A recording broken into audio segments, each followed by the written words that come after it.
Today, we're going to break down one of the boldest, most audacious private equity deals in European history. We're talking about the takeover of the pharmacy giant Alliance Boots. This is a real playbook in high-stakes finance, perfect timing, and of course, a massive payoff.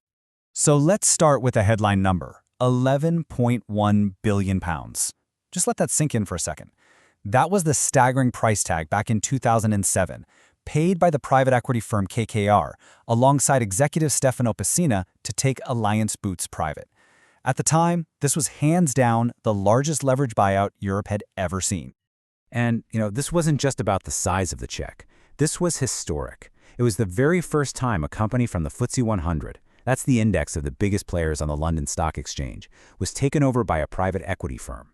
This deal really did set the stage for a financial drama that would play out over the next 7 years. So here's our game plan for this explainer. We'll kick things off with the record-breaking buyout itself. Then we're going to unpack the actual KKR Pessina playbook they used to create value. We'll see how they navigated the absolute chaos of the 2008 crisis, how they engineered a truly brilliant two-stage exit, and finally, we'll get to the bottom line, the incredible $29 billion payoff. All right, so let's set the scene. The year is 2007. Alliance Boots had just been created from this huge merger between a UK retailer and a European drug wholesaler. Now, the market looked at it and saw this complex, sprawling, kind of messy giant. But its executive deputy chairman, Stefano Pessina, he saw something else entirely. He saw all this untapped potential that he was convinced could only be unlocked away from the constant short-term pressure of the public stock market. Now, the main tool they used to make this happen was a leveraged buyout, or LBO. And here's the crucial part you need to understand. The buyers, KKR and Pessina, funded the purchase using a massive amount of borrowed money. And what was the collateral for all those loans? You guessed it, the assets of Alliance Boots itself. And things moved fast. I mean, really fast. The first offer came in March, and it got rejected. But then a rival private equity firm, Terra Firma, showed up and signaled they might be interested. Well, that sparked a brief but super intense bidding war. KKR and Pessina didn't waste any time. They came back with a knockout final offer of £11.39 a share, and by July, the whole historic deal was done and dusted. So they won the company. Now what? How did they actually pull this off? And more importantly, what was the plan? This is where we get into the strategy itself, which all started with a financing structure that was, well, incredibly audacious. Just look at the sheer amount of leverage here. It's kind of astounding. To cover the total cost of over £12 billion, a massive 74%, that's about £9 billion, was funded with debt.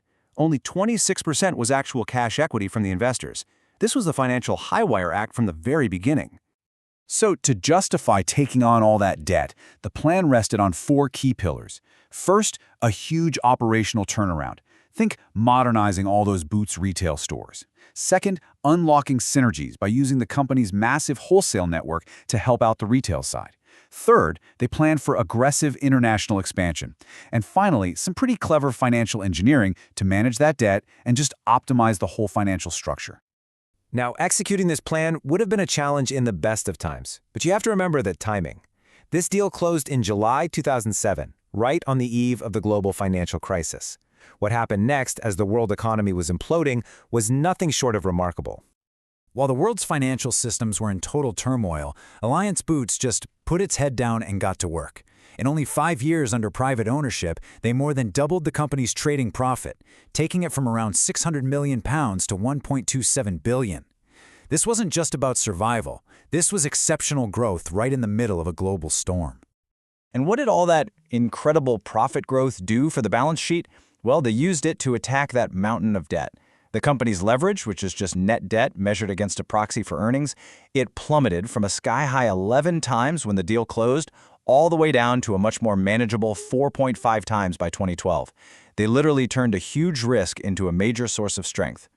And this quote from the architect of the deal, Stefano Pessina, it just perfectly captures why they did it. He said, "We could achieve much more away from the stock market spotlight. By going private, they had the freedom to make big, long-term bets and tough operational decisions without worrying about hitting next quarter's earnings number." So by 2012, the company had been completely transformed. It was time to start thinking about an exit. But instead of a typical IPO or a straightforward sale, KKR and Pessina put together this really unconventional and incredibly clever two-stage deal with a strategic partner. Here's how this beautiful little dance worked. In Phase 1, the American pharmacy giant Walgreens bought a 45% stake for $6.7 billion.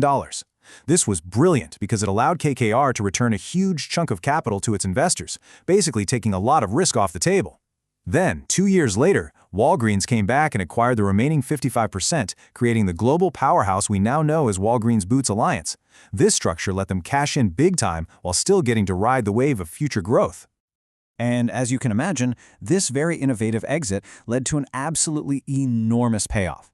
So when the dust settled, what did the final report card actually look like for the investors after this 7-year journey? The results were frankly phenomenal for a buyout from this era. On an initial cash investment of £3.2 billion, the team realized $10.3 billion. That's a multiple on invested capital, or MOIC, of about 3.2 times.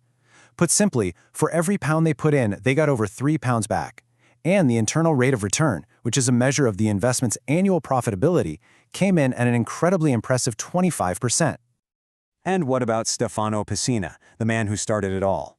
Well, by taking most of his payment in stock instead of cash, he became the single largest shareholder in the new Walgreens Boots Alliance, with a stake of around 15%, a stake that at one point was worth over $10 billion.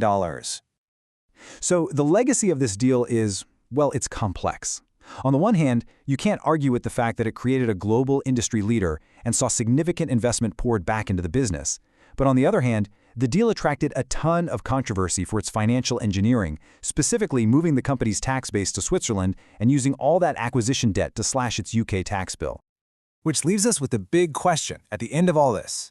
Was the Alliance Boots buyout a blueprint for genuine operational value creation that made the business stronger for the long haul, or was it mainly a masterclass in financial engineering that brilliantly capitalized on leverage and tax arbitrage? The numbers and the story suggest it was a powerful and pretty controversial combination of both.